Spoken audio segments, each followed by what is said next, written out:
Hey, my name is Manuel Guimarães. This is a workshop on how to use Unity Starter Kit together with FAtiMA Toolkit.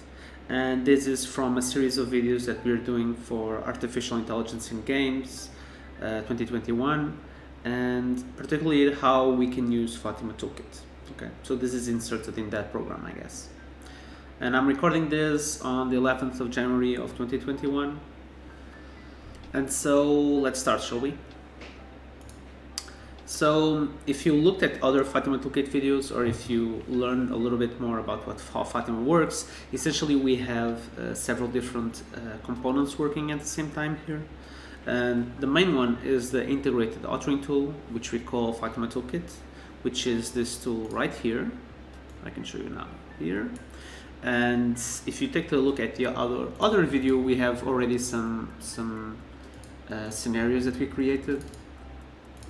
So for instance here, the other scenario that we did was this one here, some friends at the park, right? And so this is the tool here, the integrated authoring tool. This then creates, I told you before, this creates JSON files.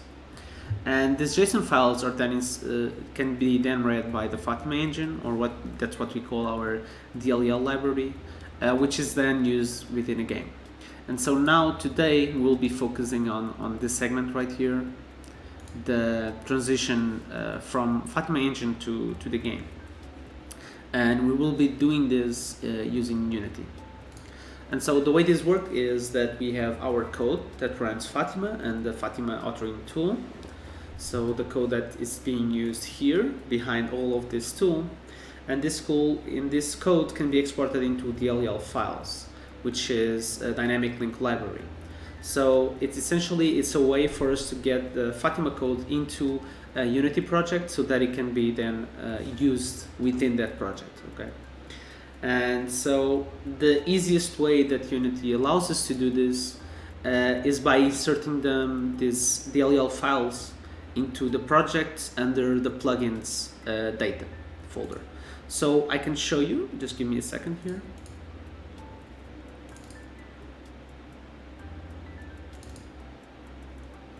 Still 1 second, I was lying. Actually it takes just a bit seconds.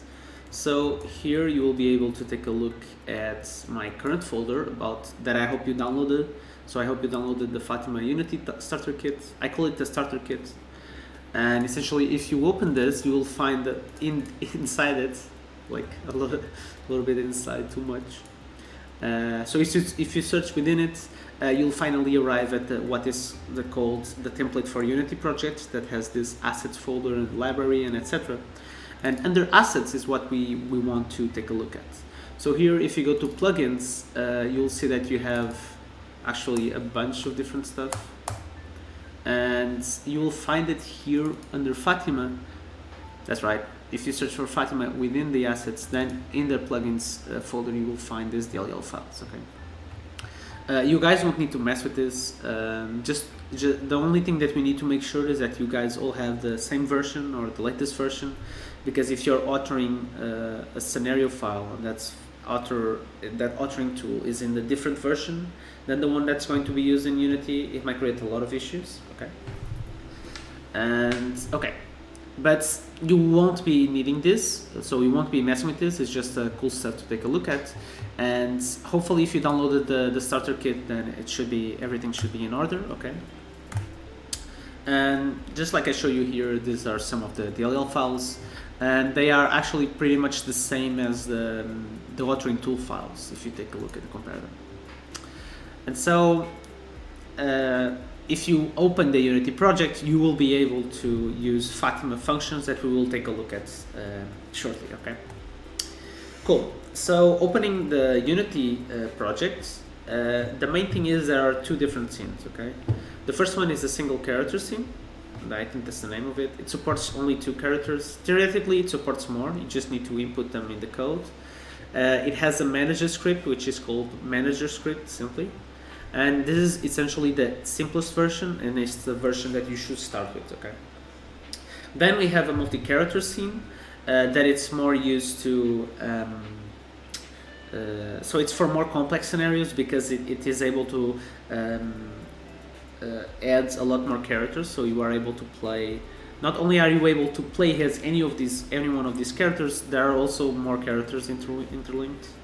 And essentially, the manager script, it has that weird name, which is so that I just looked at it right now. It's called multi-character scene manager script. Whatever. Don't think about it too much. But what it does here in the single character scene is that the code is pretty well documented and commented. I commented a lot, so you can learn pretty much how to go through the cycle of FAtiMA just by looking at the manager script. Okay. And first of all, the first thing that we need to do is that we need to take those files that you authored using the authoring tool and put them in the right folder. Okay.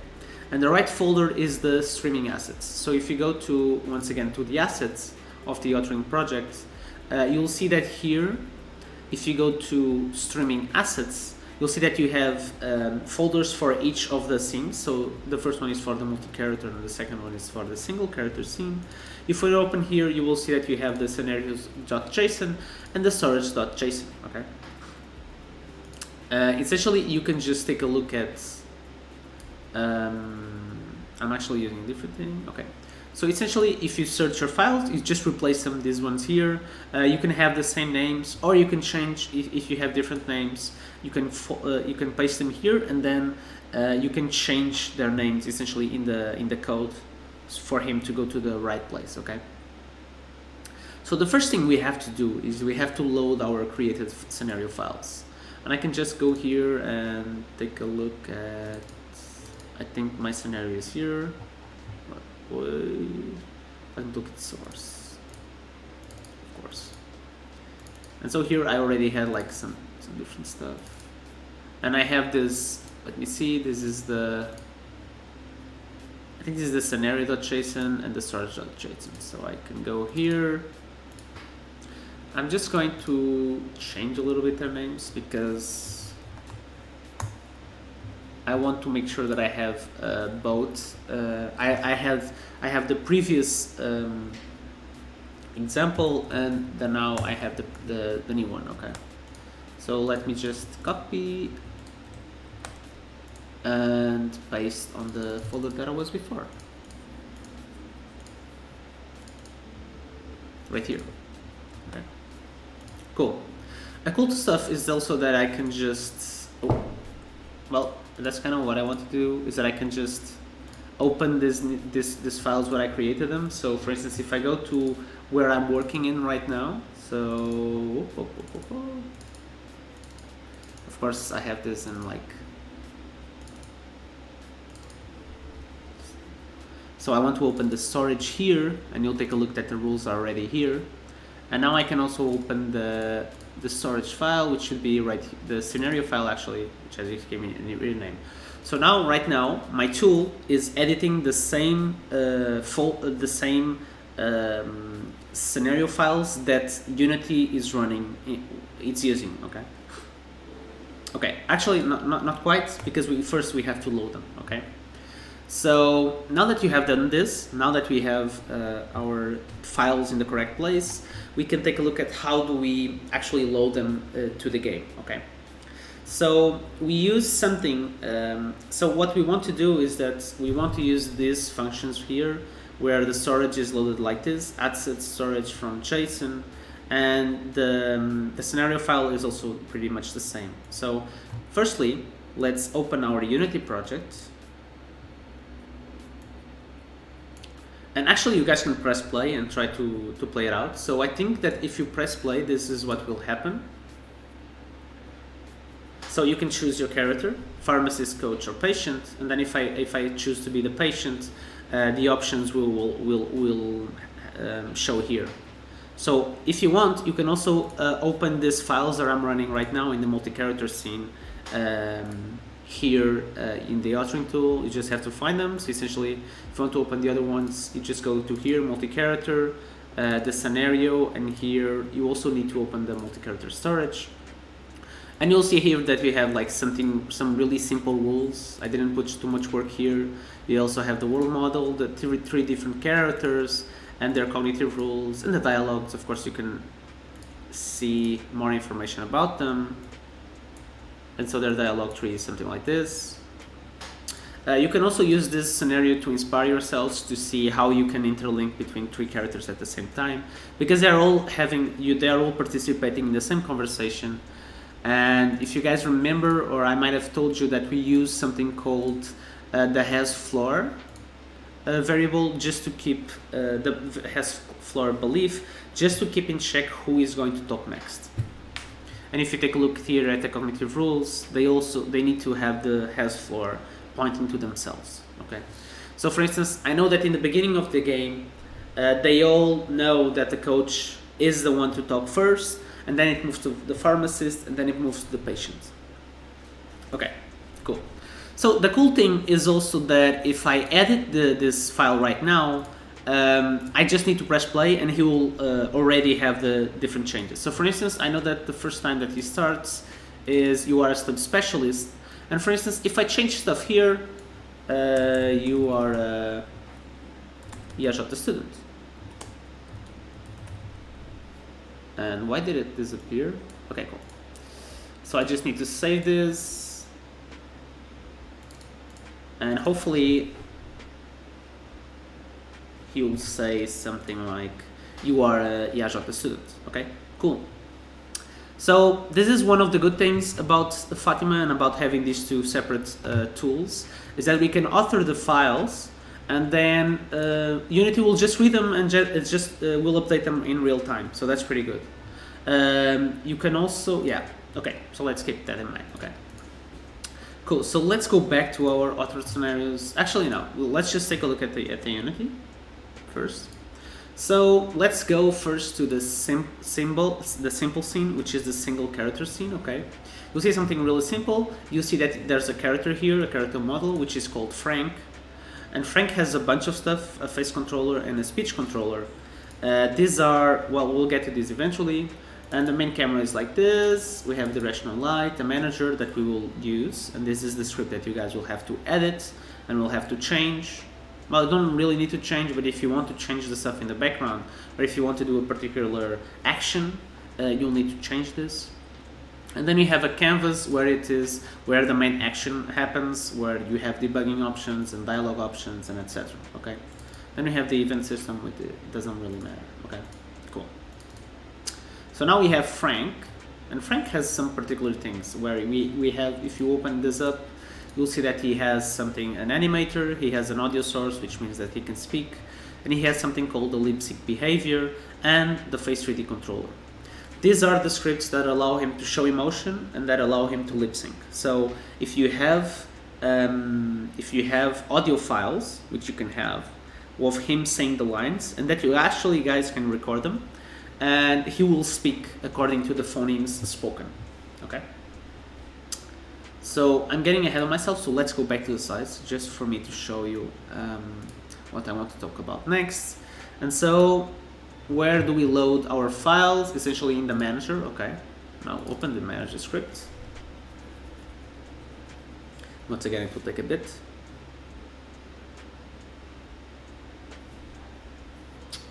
Okay, so if you take a look at this, and right now I'm in the manager script, so I won't complicate this too much. I'm right here in the manager script. You'll see that this is the whatever,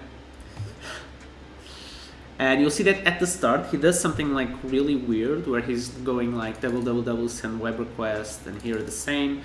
This is just him loading this storage, these JSON files, and making sure that this is compatible with WebGL and with Android. Okay, because you guys might want to export your games, or I might want to export some examples of this running in WebGL or for Android phones. Okay, so in the loading, you guys don't really need to worry about this. Okay, you just need to make sure that the path is correct, both for the storage and both for the scenario. Okay, and from then on it will load everything. Okay, now I need to say that this is, because I changed the name, I want him to load the park underscore. So here I can change this park underscore scenario. I think I wrote that wrong, so whatever. And here the exact same. Okay. And now I think there is an error here where he's looking for a scenario that contains the player character, so a character named player. But this won't happen. But I'll run this just to see what it will happen. Hopefully nothing too drastic. ABCD. So he's deciding to speak ABCD because the cool thing is that I might have not quite finished this thing or correctly finished this. So let's load up these things again. So the park scenario and the park storage. Cool. So what happens when I start the simulator? How you doing? Hello there. Cool. So if this is running correctly here, there's something wrong, which is, I can remove this because this doesn't make sense. Oh, I see what happens. I think there might be an error because he doesn't know where he's going to talk to exactly. So let's just say that I am Sarah. So I'll just put like here, player. Yeah, and hopefully everything is fine here. Let me see what's in the knowledge base. Okay, so let's say that this is fine, except I need here that he needs to know that he's talking to me. Okay, cool. Let's update. Let's save. Let's see if this works out. Okay, let me play as the player because I think that's okay. So this should be fine. Hello there, etc. Okay, let's see if this works. It doesn't. Why is this not working? Okay, cool. So the cool thing is that we can debug a lot just by asking which RPC does he want to decide or which RPC does he want to go. So the cool thing is that this is pretty well documented. Here, let's assume that everything is fine. I can see if I'm playing as this. Character to string contains player. And then here, is he waiting for the player? If so, it's true. And I think this starts at false. Yep. And so this is the cycle that, okay, so first of all, before debugging this, let's just go back to where we were. Now that we have loaded our files, essentially now the update function, which is the one that we were in, is going to start the perception action cycle that normally agents do. So he's going to, first of all, ask, does any agent want to perform an action? If there is an action to make, it will probably be a speak action. And the thing is, both of these scenarios are only considering speak actions because they won't perform any action that you want. Like for instance, give gift. If I ask my character to do that, they don't know how to perform it. So if you guys want to perform other actions than speak actions, it will be kind of tricky because the agent won't really know what to do.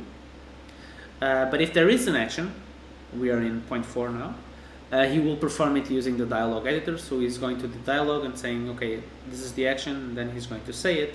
And once this action is done, he will check its consequences using the world model, and then he will enact these consequences by updating the beliefs of the agents, and the agents will also perceive these actions, which will make them update their facial expressions and essentially go back to the main cycle. Okay.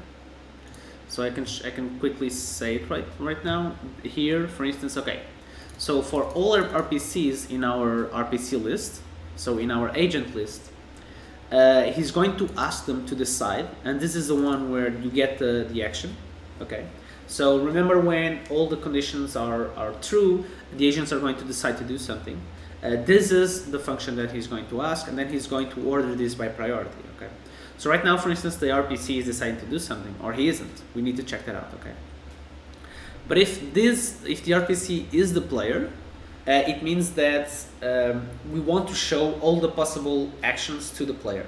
So instead of just picking the first one from a list of priority actions, we actually want to show all the actions to the player, because the player might want to choose from all of these actions, okay? And so this is essentially what this function does. He's actually showing the player all of its options. Otherwise, if it's not the player,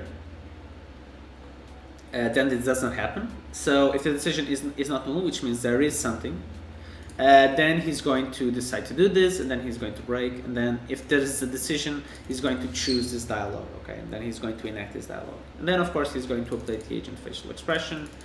When he chooses the dialog, essentially he's going to reply. So here is how he's going to get the dialog action. He's going to, you remember those current state, next state, meaning, style. Essentially he's going to decompose the action into that, and then he's going to the dialog editor. He's going to ask, okay, where are all the dialogues that have all of these 4 variables, okay? And this is how he's doing it. And remember, each dialog has a particular ID. So before I get ahead of myself, each dialog has a unique ID, and this allows the system to both use this ID to do a lot of cool stuff, for instance, getting the text-to-speech, and also getting the particular action, okay? And so, once again, I'm getting ahead of myself, but essentially when he's replying, you will see that we are sending it its dialog ID, okay? We are also sending the one that's going to perform this, and we are also sending it the target, okay? So when he replies, he's going to go, we are replying, sure. He's going to get the dialog action by ID. He's going to start the coroutine of speaking, because this takes some time. And then he's just going to display some debug information and etc. I'm going to like clean this thing up, and then essentially make the agents that participated in this action to perceive the event, okay? And perceive is when you make that appraisal, so when you know that something happened, okay? And then he's going to handle its effects, okay? One particular thing is that this routine here, the speak one, is where he's going to select the text-to-speech, okay? And here, the only thing that you guys need to make sure is that number one, this path is right, which I don't think it is. I need to check again. And that you guys have the folder with the correct text-to-speech actions, okay? So I can show you right now, we have all these IDs, for instance, but what if I had a new scenario with different dialog actions? Well, using the authoring tool, you'll see that here, I'm in the authoring tool, I have these 4 different or 5 different lines. I can go to here to text-to-speech, okay? And now I can select a particular kind of voice. So if I want a male, female, whatever, I can just speak it. Hello, okay, cool. So now I want to generate all these dialogues, okay? And now I need to find whatever this is. I can show you really fast. I need to go to my folder because I want to export them like immediately there. I don't need to do this, I can do it manually, but let's go, assets, streaming assets. And so here on the TTS file, I need to make sure that these names are according to the characters. But for instance, I can make ones called, okay, John. I want all the scenarios that have John to be here. So all this, the MP3 files or AV files. And here they export them. And now if I close this thing and I go and take a look here at the John files, I have a few different ones.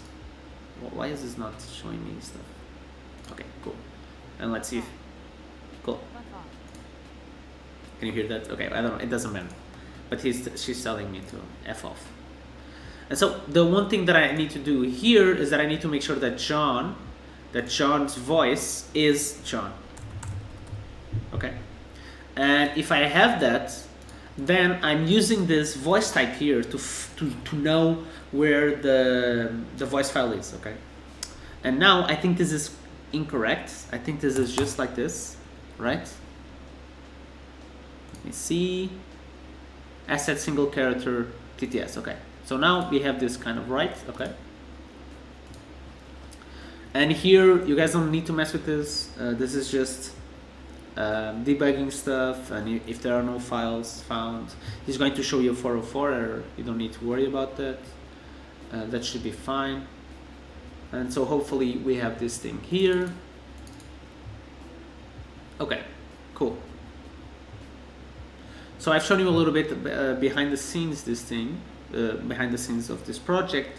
We also have here the handle effects. Essentially, he goes to the world model, he tells the world model this event happened, and then he retrieves the consequences of this event, which is essentially what is defined here in the world. So he's going to say, okay, so now we need to do this, and he's going to go and show you, okay, this is my effect, okay, cool, this is the reply, etc.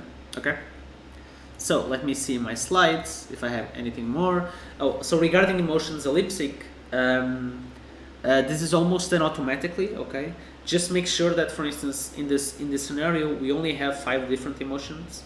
You guys can use, of course, and should use a lot more, but the agent won't know how to which face to make when there is an emotion different. This one's here. And the same for phonemes. So if the phoneme is how he's speaking, when he speaks U, F, V, and the other ones, he's making like different, he's using different muscles with his mouth. And this is essentially a script that allows us to do this, and that allows us taking into account the models. He's able to replicate the human face or the human emotion or human lip syncing according to it. And this is also a project of the Rage project. Okay? Product of the Rage project. Okay, you can find it. It's called the Virtual Human Controller, and it's pretty useful and it's free too. So that's cool. And it also shows you how you guys can import a controller here. It uses something called the DAS 3D, which is this software here. I believe there's a trial version. However, the free models aren't that big of a deal. Or what I mean big of a deal is that they're not really diverse at all. Like, I have this character here. I forgot how to, I can't really change its hair, and I think it's missing like part of this head. Whatever. Irrelevant, okay? So now we need to, let me see my slides. Finally, I think we're done here. Okay, so I'm out of slides, so now I'll just talk a little bit about the project, okay? First of all, I wanted to show you guys this thing working, and I don't think I'm able to. Let's see. So what's weird is that he's not showing me any errors. And so what I'll do is that I'll just do a breakpoint, for instance. Hey, buddy. Okay. So I'll just do a breakpoint, or I could use like a debugging option. The thing is, if this was working correctly, which I find it weird that he's not, he should be loading everything properly. So here, do I have a world model? I have a world model, and I can see some information there. Not really. What's this? And if I have a player RPC, he's going to show me stuff from the roleplay model. So the roleplay character, sorry. So here you can see the character name. We have a body. We don't really have a body because it's irrelevant. But if you guys can see here, this is essentially a roleplay character. It has all the things that you can change also in the authoring tool. And for instance, you can take a look at its knowledge base to see if it's correct. I think this is dynamic properties. Let me see. There's also another knowledge base. So we have 2 different beliefs. Its values are whatever. Let me see. She likes chocolate, like Sean. And then the values are displayed here, I think. Self-true, sure. The mood is at 0. We also have the dynamic properties, which is the one that I told you about. Okay, so everything here seems to be okay. And so let's move on. Is this player a roleplay character? Okay. Am I waiting for the player? Is not playing? And so for each RPC, he's going to decide. The current RPC is John. John is not going to decide to do anything, which is weird. This is the weird part here. Let me see. John, body name. No, that's weird. Is not the player. The first name is John. So there's something cool. There's something wrong.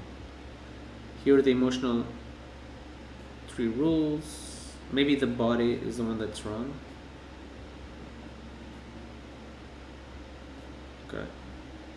Okay. So no one is assigned to do anything. Wait. Yeah. So that's it. Okay, so why is he not deciding to do anything? I think I need to give him a body, which I think this might be important. So let's go with male. And the reason I'm giving him this name, it could be anything else, okay, remember that, is that I think I asserted that if he's this guy, if male corresponds to this particular model, let me see if I can find where I define this.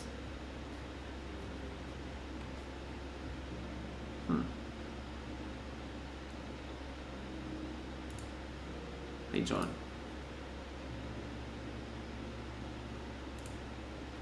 Frank.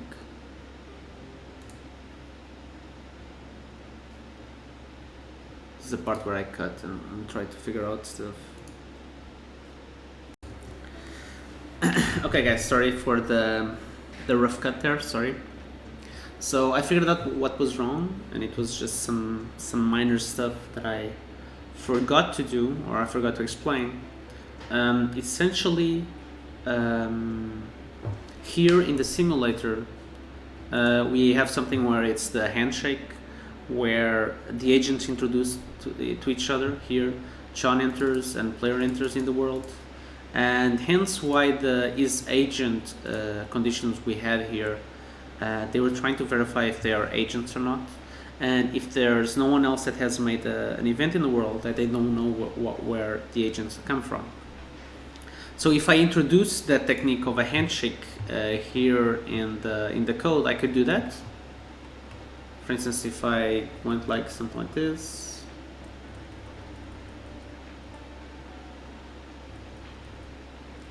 so I could write something like this right here at the end. I could go like, maybe I introduce the agent to John, and then he will be satisfied with that. So he will now know what the player is, okay? And because I just wrote this down, I might want to go back to where we were. Let me just see something. I was just testing stuff. I need to make sure that this has an N, or I could just change the base file. And so for instance, I could do what I was mentioning. So I just go to the RPC list, which is the list that has all the RPCs, and I could go to, I guess, the first one, because I want to know first that John considers the agent player, okay? And I can go like perceives, and now I need to build a name because it's a well-formed name, but we already know this is just to convert the string to a name, which is a type, and so I know how to write this, which is event action.end player, and then hello, and then the subject, which is John, for instance. And now this would work if we had the correct rules, because now I changed them. But for instance, now if you go here,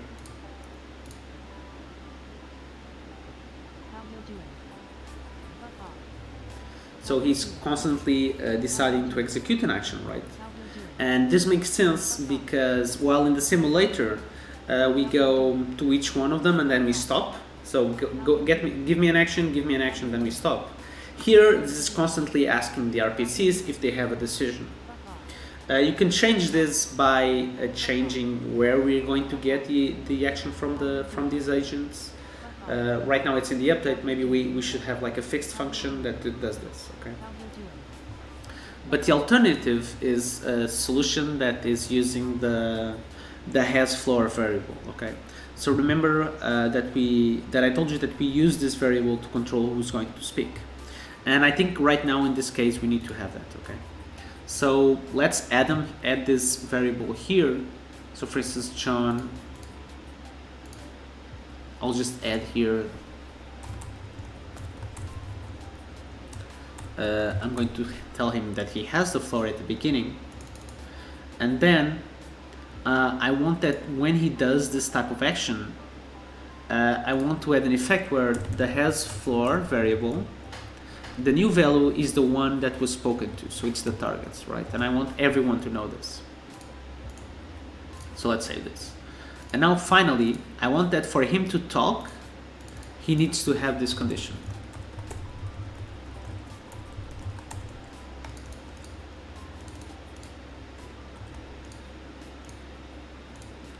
I want this present in both of them, right? And this is just to, so if I rise this up, I'll just change the priority of the action. So he's going to leave if he doesn't have the floor in the beginning, okay? Okay, so now what happens is that when John talks to me, when John talks to someone else, whatever, when John talks to Sarah, for instance, I had the floor and now I gave it to Sarah. And now I can't decide to do any action other than maybe give gift, but I don't think he will. Other than if I don't have the floor, okay? So I'll be waiting for Sarah to reply to me for me to have the floor, okay? And now here who has the floor is Sean. So if I continue, he won't be able to do something because right now he's in the hate, okay?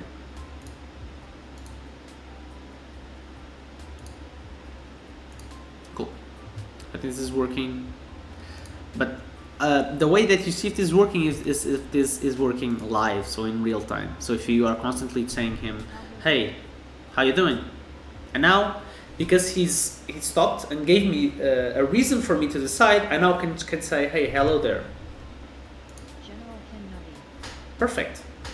So now because we have this has floor, and now that we have like a good way of saying it's your turn to speak, both the Unity system and the FAtiMA system can be like, okay, now that we have time to show the options to the player, let's show them. And now that we know who's going to talk next, it's actually easier for us that we are coding Unity to do that, okay? Cool. And here, there's lots of...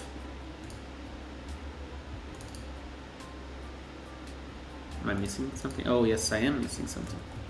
However, also this is not needed anymore because I removed the isAgent variable from there. But so what happened before is that we used the remember that we had the isAgent to determine the target. Because now we have the condition of dialog state, we don't really need that, because I know for sure that whatever I put here in the knowledge base within the dialog state will be an agent. So I don't really need that, and hence they don't need to handshake because they know previously who's going to talk to them. For instance, I only start with John. John starts with these things. So what I want to say is that John starts by knowing already that he's going to talk to the player. The player, however, might not know who John is, but he's going to know because of the world model and its conditions. Because once John talks to him, he now will have the floor. So this variable, if it doesn't exist, it starts existing. And the same for the dialog state, right? He doesn't have these variables in the beginning, but once John talks to him, he's going to have them, and then he's going to be able to decide, okay? Another cool thing is that I can add different dialog options. For instance, let me see, because he starts here, or he starts with an insult. If I go like this, duplicate, I could go like, oof, and I'll just save this. And when I press play, it will, if John selects that bottom, the dialog tree, it will appear as different options, right? I want the other one, John, please be mad.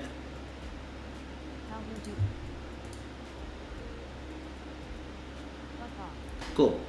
So now I have these two options here, and with that I can change the way that this is going to be played. I'm actually interested in if I can reverse the roles. So if I just call this, if I play as this and then the other guy plays as player. Okay, now this is an experiment, and so I can remove this. I can go like this. I'm trying to do what I do in the other scenario where we can select the characters, and let me see if this works out.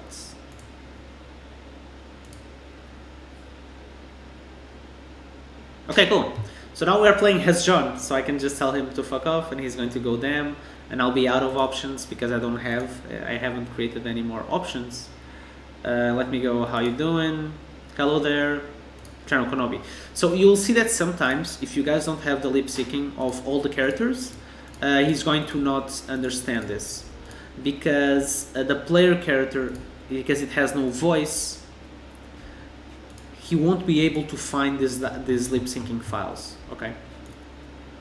So here, when he's trying to do this, because the player does not have a voice type, he's unable to find these files, so he's going to look like kind of funny, okay? Kind of funny. Okay, so we have a lot of debugging here, information. You guys can change this. You guys can also change the way this is being processed. And by you guys changing this part here, or actually understanding it, you will also understand the other scene, okay? So we can take a quick look at that. Let's go to the multi-character scene. Now we have two different characters. We have a Frank and a John. So if I start playing, well, this is the scenario that we just looked. We can choose our characters, and so the patient, their names will appear here, and they'll start talking a little bit about themselves and to each other. And here, once again, I don't think you guys will have to change a lot of the script or even the script at all. Essentially, this part's here where he's loading, you need to be careful with that. Also, here, of course, the loading the game is a little bit trickier because now there's a lot of information and we need to know and make sure, first of all, which character did the player selected, and then a lot of loading stuff and making sure that we have everything right. But then the rest is particularly the same. The updates function is the same, mostly. We are also going through the list of RPCs, or the agents, and then asking which one of them have decided anything. The reply is also similar. The handle effects is quite the same. Everything, I think the rest is the same. It's just the first part that's trickier. Once again here, make sure that this path is correct. Otherwise, it's going to not work out at all. Oopsie daisy. F. Okay, cool. And so, okay. So I think I've gone through almost anything that you guys need to worry about. Of course, all of this code was done by me. I think it's pretty well documented or commented, so you guys can understand this part here. And of course, the simple scenario is a good introduction to the other one. However, this other one is not that different. I just put 3 characters in the same room, and the player plays as one of them. And yeah, that's it. And so, of course, most of the work will be done through the authoring tool. And if things are working here in the simulator, then there is mainly no reason for it not to work in Unity, unless there's like an issue of agents continuing deciding the same stuff, and so the Unity can't move forward, or a path issue, like about folders and stuff like this. Okay. And so, as always, if you need any help, I'll be here. You can reach me through my email. Also, in FAtiMA Toolkit, we have some details about how this is working. Like, mostly, it's a little bit less detailed than what I just explained. But here, if you look at FAtiMA has a C# library. I explain a little bit the functions that we're using. This is a bit outdated, but the process is the same. For instance, we're loading things from the file. We are loading the characters, we are asking for decisions, and this is the exact same. And here we are taking into account the speak actions, because it's the ones that we are interested in. Okay, and if you guys want to do something different than speak actions, you'll need to change the code, of course, just to make sure that, okay, if it's this type of action, then I want the agent to do this particular animation, for instance. That will be cool. And here I explain how we are linking all of these parts. And I think finally, we also have something called FAtiMA Toolkit Unity integration, but I think this is straightforward. And this is mostly what I explained. This is about the other scenario. And the models here, I talk a little bit about how you can also input different models and how we can use a WebGL build, okay? So you can, I think we can end this right here. Why is this? Let me just go back to the beginning. Once again, you can reach me at manuel.m.guimarães@tecnic.lisboa.pt. PT. I should put it down here somewhere, and yeah, and good luck, and I'll be here to help you. Okay.